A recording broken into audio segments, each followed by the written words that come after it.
have to interpret. Okay, okay, that's fine. Yep, fine. We're not exactly interprets, we just ask questions. Okay, all right. Je vais vous demander un petit peu d'attention et un peu de silence. Si vous regardez par ici, vous verrez la personne qui est à côté de moi et ceux qui s'y connaissent sauront tout de suite qu'il s'agit de Peter Jackson. Son premier long métrage, il l'a tourné à l'âge de 18 ans avec une bande de copains. Il s'agit du très célèbre Bad Taste. Il a poursuivi avec Meet the Feebles et Braindead qui a décroché le Grand Prix d'Avoriaz en 93. Il change alors radicalement de style avec Heavenly Creatures. Il retourne au fantastique avec The Frighteners et Forgotten Silver, un documentaire sur un cinéaste qui n'existe que dans son imagination. Je vous demanderai d'applaudir Peter Jackson.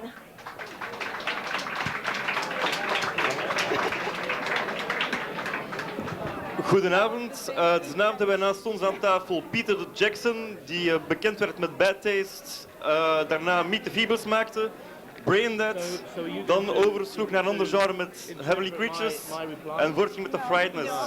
Een applaus voor Peter Jackson. We are going to ask you quick questions, and then they're supposed to go on. So we just give training, you know. Okay. Vas-y, commence. Okay. He's going to ask a question. Okay. Meet the Feebles, long time ago. Where did you get the idea?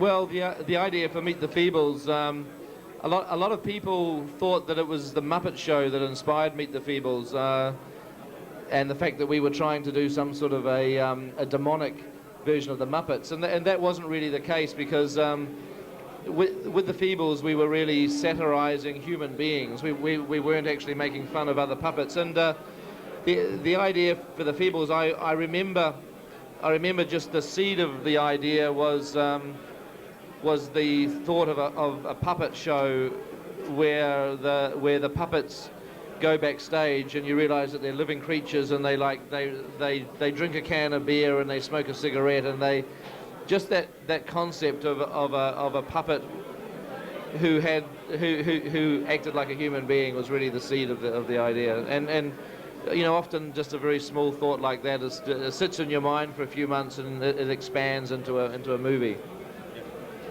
Didn't people find it too extreme for being a puppet movie?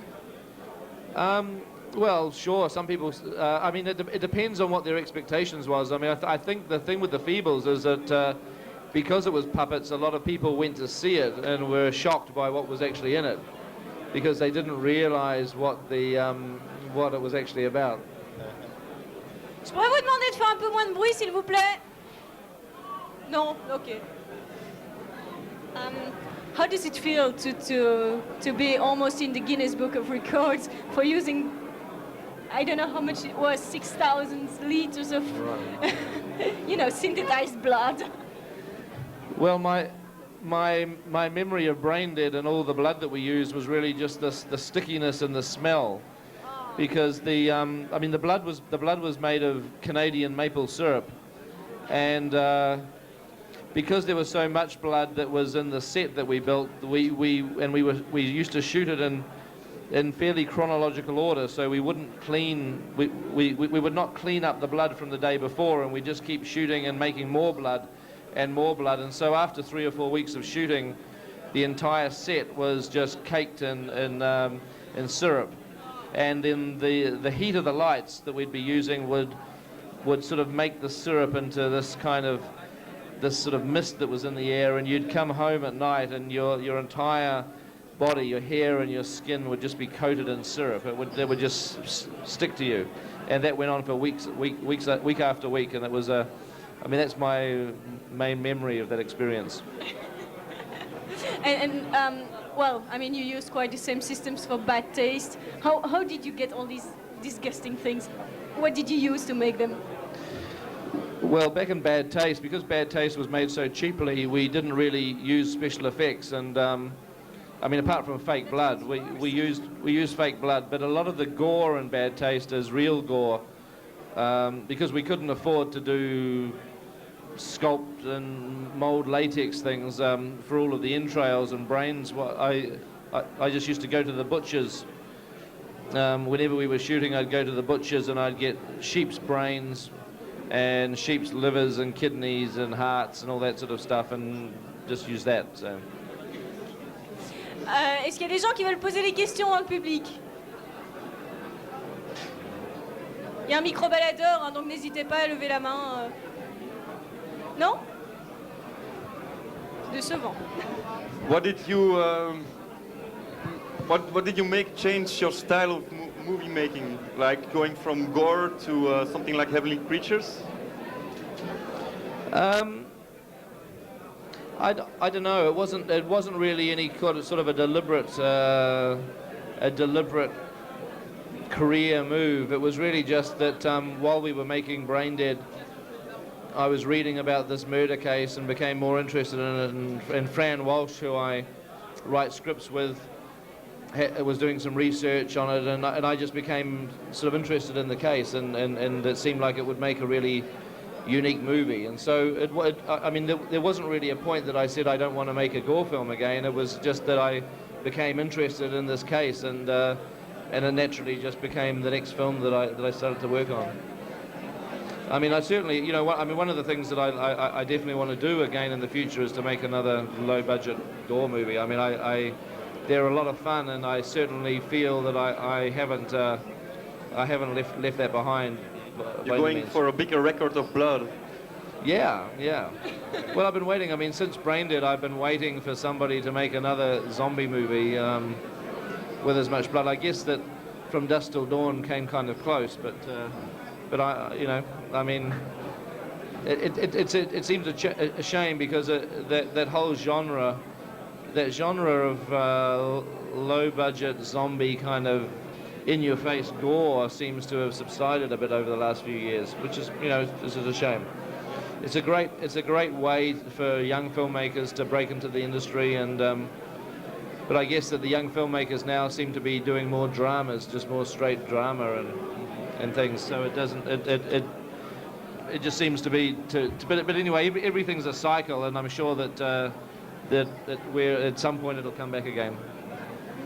Was it hard for you to go from one genre to the other? Did you, well, take some tricks from one to the other? What, you mean from Brain Dead to Heavenly Creatures? Well, in a way, yes. Well, I mean, every time you make a movie, you learn from your mistakes. I mean, what you get out of a movie when you've finished it is not really the things that you did well. It's the things that you didn't do well, and you watch a film that you've made and you think, God, I should have done that better. That didn't work. I wish I could do that again. And you use your next movie to try and improve. And so you're always trying to learn, you know, from things that you did wrong. So I guess each time you make a film, even though they might be completely different and be different genres, hopefully, the idea is that you're somehow getting better. That's not always true, of course. Oui, la question est la suivante.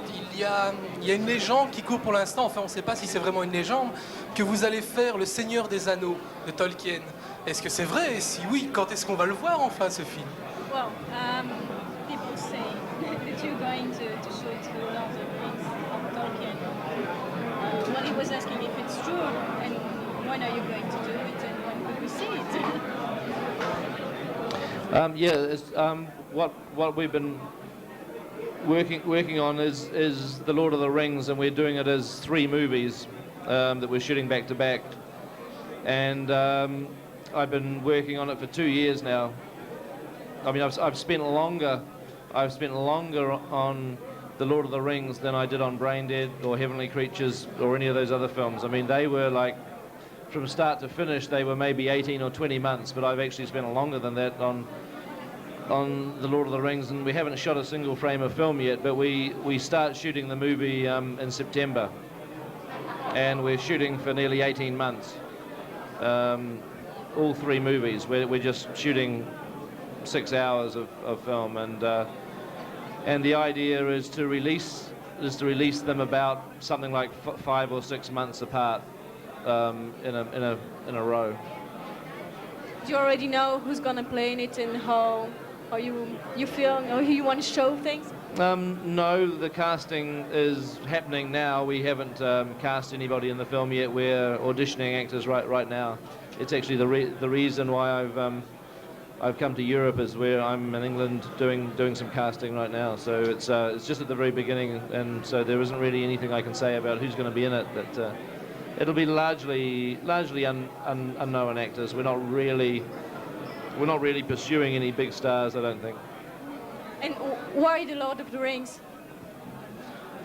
I don't know. It was just, again, it was one of those moments in time where I mean, I was lying in bed on a Sunday while we were shooting The Frighteners, because Sunday was our day off, and so I was relaxing, and I was thinking about the future and wondering what films, you know, what would be interesting to work on in the future, and Lord of the Rings came into my head as an idea, and so I started to pursue the rights, who had the rights, and why, you know, was anybody developing a movie, and so that was in November '95, and so it's 4 years later, and we're about to start shooting it. These things always take a long time. Yeah. Il y a des questions dans le public? De nouveau? Oui, hein, vas-y. Oui, en fait, on dit à propos du Lords of the Ring, je suis désolé, je reviens là-dessus, mais on dit du Lords of the Ring que vous allez le tourner entièrement en Nouvelle-Zélande parce que ça coûte moins cher, que les coûts de production sont plus faibles là-bas. Est-ce que c'est vrai? Est-ce que ça va être vraiment entièrement tourné en Nouvelle-Zélande? Ça serait certainement la plus grosse production qu'il y ait jamais eu en Nouvelle-Zélande, en tout cas. He's heard about Lord of the Rings that you're going to shoot it in New Zealand because it's less expensive. So he's asking if it's right. And well, he thinks that it's going to be a massive, a huge production in New Zealand, maybe the biggest one in cinema history. Yeah, I mean, we're shooting Lord of the Rings in New Zealand for various reasons. I mean, that's where I live and work, so that's where I would want to shoot a movie anyway. But it is cheaper to make these types of films down there. It's probably about two-thirds, maybe even a half of what it would cost to make it in the States. And it's, yeah, I mean, it's the biggest budget New Zealand movies, you know, even a big budget New Zealand film is about $5 million, and Lord of the Rings is going to cost about 150 million. So it is the biggest. It's the biggest by a long way.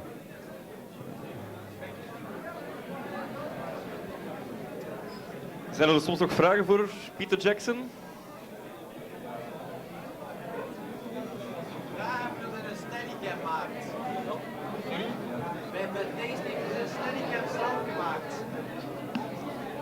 For Bad Taste, you made your Steadicams yourself. How do you do it? I did. Well, I just sort of studied how a Steadicam worked and made a very basic sort of copy of one, which I just screwed together out of bits of wood and springs, and it kind of worked. I mean, it didn't obviously work as good as a real one, but it was okay. It was okay. I just built it in my father's shed, and I used it. There's quite a few shots in the film that we used it. It kind of bounced up and down, but it kept the camera from going kind of in a rolling kind of way. It kept it fairly straight, even though it sort of still went up and down a bit more than what a real Steadicam would. I would like to ask you which of your Brain Dead, Bad Taste, and Main the Feeble, which is your favorite film? Which film you are closer? Well, I mean, I'm very proud of all three of them. I'm proud of Bad Taste just because we got the film finished. Because I made Bad Taste over 4 years, and I filmed it during the weekends, and really the challenge with Bad Taste was to actually finish the movie. Est-ce qu'on pourrait se calmer un peu au bar pour écouter la rencontre? Merci. And the Feebles I'm proud of because it's original. It's always nice to make a movie that you know is not like anybody else's film. You know, you can actually feel that you made something that's original and unique, and I feel that with the Feebles. You know, Brain Dead I'm very proud of because I think it's just a fun film. So which one I'm most proud of? I mean, I guess I can't use the term being proud really, but I guess I'm most fond of Bad Taste because that was the one that it was the first baby, and it was the 4 years of just obsessive filmmaking that. Est-ce qu'on pourrait se calmer un peu au bar, s'il vous plaît? Il y a une rencontre publique, merci. So Go for it. probably bad taste for purely sentimental reasons. Would you do it again? A film like Bad Taste, working 4 years in the weekends? No, no. But if you had to do it again from the beginning, you would. Well, if I had to, if no one else was financing films, then I would do it rather than not make movies. Yeah, yeah. Well, we've been talking about all these movies, well, I mean Gore and then Frighteners and Heavenly Creatures. We didn't talk yet about Forgotten Silver. So where did you come with the idea of making a documentary about someone who doesn't exist? How did... Well, I mean, it's another example of how a very tiny idea grows into something that becomes a film, and the idea for Forgotten Silver expanded from a article that I read in a paper, and it was a little story about how they had some film historians had dug in the Californian sand dunes, and somewhere in California they had dug into the sand, and they'd found an old Cecil B. DeMille set from the silent days.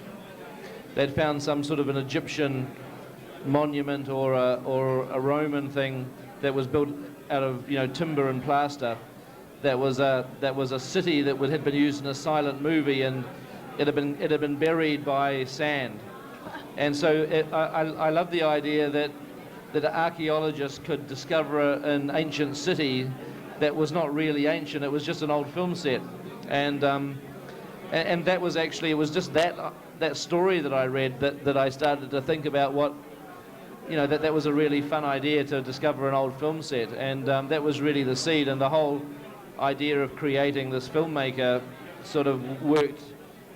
It worked its way backwards from that concept that there was this forgotten film set that was like a huge biblical city. So that was where that came from. And how did it work? I mean, you made the movie and then you presented it as something real or not? Yeah, well, I mean, the fun of Forgotten Silver was to make it as real as we could, but to also make it funny. I mean, personally, I thought that we'd made it funny enough that people would realize that it wasn't real. But what happened with Forgotten Silver is that we made it and we gave it to New Zealand television to screen, and we didn't tell them that it was fake. We just gave it to them, and they screened it. They screened it on a Sunday night in prime time, and about a third of New Zealand watched it, and a lot of people thought it was true. And the next day, that was Sunday night, and on Monday morning, the newspapers and the talkback radio, everybody in New Zealand was saying, "Isn't this amazing? This hero has been discovered. That New Zealand has someone we can be proud of." And I was just sitting there thinking, "Oh my God." And I actually had to go on TV on Monday night, the following night. I had to go on TV and be interviewed about the fact that it wasn't real. And there was a lot of very, very angry people. They were angry because we had discovered a hero on one day and we'd killed the hero the following day. And a lot of people found that to be a very upsetting experience. I mean, it's a sort of, it happens that way because New Zealand is obviously a small country, and if we have a hero, we want to feel very proud of the hero, and we don't have very many heroes, and so it was a little bit sad. Do you think there are still people who believe in this story? I don't think they believe in it anymore, but they believe it. I mean, we were told. We heard about so many people that were crying at the end of it when he got killed in Spain and in the Spanish Civil War. People burst into tears, and the Museum of New Zealand, the museum that is like New Zealand's main sort of the display of New Zealand culture. The Museum of New Zealand phoned our office the morning after it screened and said, could we give them any artifacts that belong to him, because they want to have a special display in the museum about this guy, and did we have his old cameras, and did we have this and that, and could we loan them to the museum? And oh God, it was embarrassing. It was something that grew into a thing that was a lot bigger and more controversial than what we ever imagined it would be. You didn't expect it to be that way? Well, no. I mean, I just thought that by the time it was halfway through, everybody would realise it wasn't true and would sort of enjoy the fun of it. I never actually believed that people would think it was real.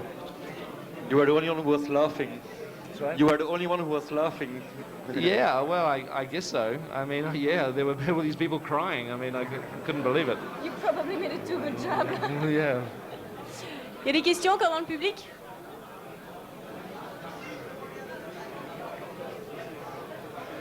No? Heb je nog iets te vragen? Okay, since no one is having any question, I think we're going to end it up now. Sure. Thank you very much. Thanks a lot. Thank you very much. Thank you.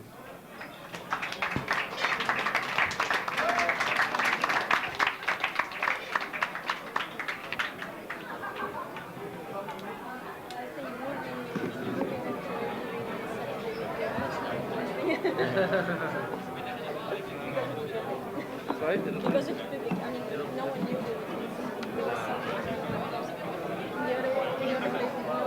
they're all expecting it. And I think that now you're gonna have to sign that.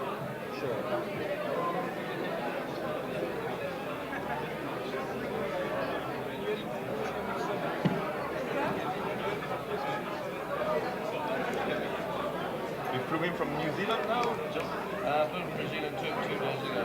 And haven't really had much sleep since, so I'm sort of jet lagged and a bit tired. And one night, when I'm done here, I'm just going to go and have a really great night's sleep, and so tomorrow I'll be fine. It's just... No, sure.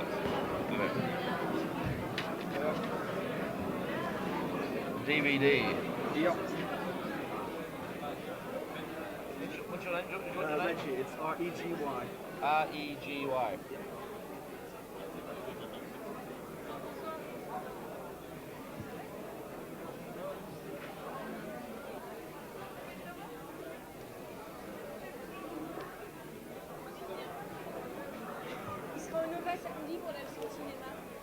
What, do you want the same or different? Well, different. You can make a drawing or whatever. Bah oui, sinon tu